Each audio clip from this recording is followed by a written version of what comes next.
দর্শক বন্ধুরা, ইংরেজি জিরো লিখে একটা ফুলের ঝুড়ি এঁকে দেখাবো তোমাদের। এজন্য প্রথমে একটা জিরো লিখে নিলাম, এর মাঝ বরাবর এরকম একটা বাঁকা লাইন দিয়ে তার নিচে ফুলের ঝুড়ির নিচের তলার অংশটা দিয়ে দিলাম। এবার মুখের অংশে দুটো লাইন দিয়ে সেখানে সুন্দর করে কতগুলো ফুল এঁকে দিতে হবে। আমি একটা বড় ফুল আঁকলাম, এরপরে সাইডে আর একটা ছোট ফুল এভাবে এঁকে দিলাম, অন্য পাশেও আর একটা ফুল এঁকে দিলাম, এটা একটা ভিন্নধর্মী, নিচে আর একটা ফুল, এরকম করে কতগুলো পাপড়ি এঁকে দিলাম, মাঝখানে কতগুলো পাতা এঁকে দিলাম, সবুজ পাতা থাকবে এখানে, উপরে আর একটা ফুল দিয়ে আর তার পাশে কয়েকটা পাতা দিয়ে মোটামুটি আমার অঙ্কনগুলো আমি এখন শেষ করব। আমার ফুল আঁকা শেষ। এবার আমি ফুলের ঝুড়িতে কতগুলো দাগ এভাবে দিয়ে দিচ্ছি, দাগগুলো দেওয়ার পরে আমার ঝুড়ি আঁকা শেষ। এবার সুন্দর করে কালার করে দিতে হবে। তোমাদের কেমন লাগলো সেটি জানাবে।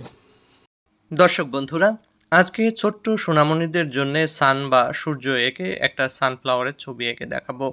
এজন্যে প্রথমে এভাবে সূর্যের রশ্মিগুলো বা সানের যে রশ্মিগুলো, রেগুলো, সেগুলো এঁকে দিয়ে এগুলোকে কেন্দ্র করে এর বাইরে এক একটা করে পাপড়ি এঁকে দিতে হবে, ফুলের পাপড়ি। আমি একটু গোল করে দিচ্ছি যেহেতু সোনামণিদের জন্যে, সেজন্যে আমি লম্বাটের যে ডিরেকশন সেটা দিচ্ছি না। এভাবে মোটামুটি আমার একটা ফুল আঁকা হয়ে গেল। এবার এই ফুলের বাইরে আরও ছোট ছোট যে পাপড়ি যেগুলো পেছনে থাকে সেগুলো আমি এঁকে দিচ্ছি। তো এরপরে আমি সানফ্লাওয়ারের একটা স্টিক এঁকে দিয়ে তার পাতা এঁকে দিচ্ছি। আমি এখানে দুইটা পাতা দেব, একটা উপরে এবং একটা নিচে। এভাবে সুন্দর করে তোমরা পাতাগুলো দিয়ে দিবে।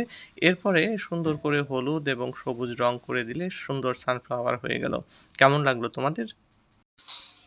বন্ধুরা, এবার তোমাদের দুইটা টু দিয়ে একটা পাখি আঁকা দেখাবো।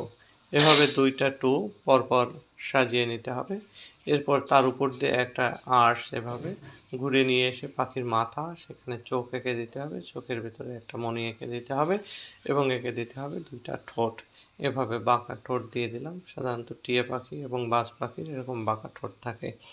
এরপরে আমরা টু এর নিচের যে বাহু তার সঙ্গে এভাবে একটা ডানা এঁকে দিলাম। সেই ডানার সামনের অংশে এভাবে একটা বেল্ট এঁকে দিলাম গলায়। এরপরে পেটের অংশটা এভাবে টেনে বের করে একটা ডাল এঁকে দিলাম, যে ডালের উপরে পাখিটা বসে থাকবে। পিছনেও ডালের অংশ কিছুটা বের করে দিলাম। তার নিচে এঁকে দিব এবার পাখির লম্বা একটা লেজ। লম্বা একটা লেজ আমরা এভাবে দুই ভাগে ভেঙে দিয়ে দিলাম আর ডানায় কয়েকটা লাইন দিয়ে দিলাম। এরপরে তার পায়ের অংশটা এঁকে দিলাম।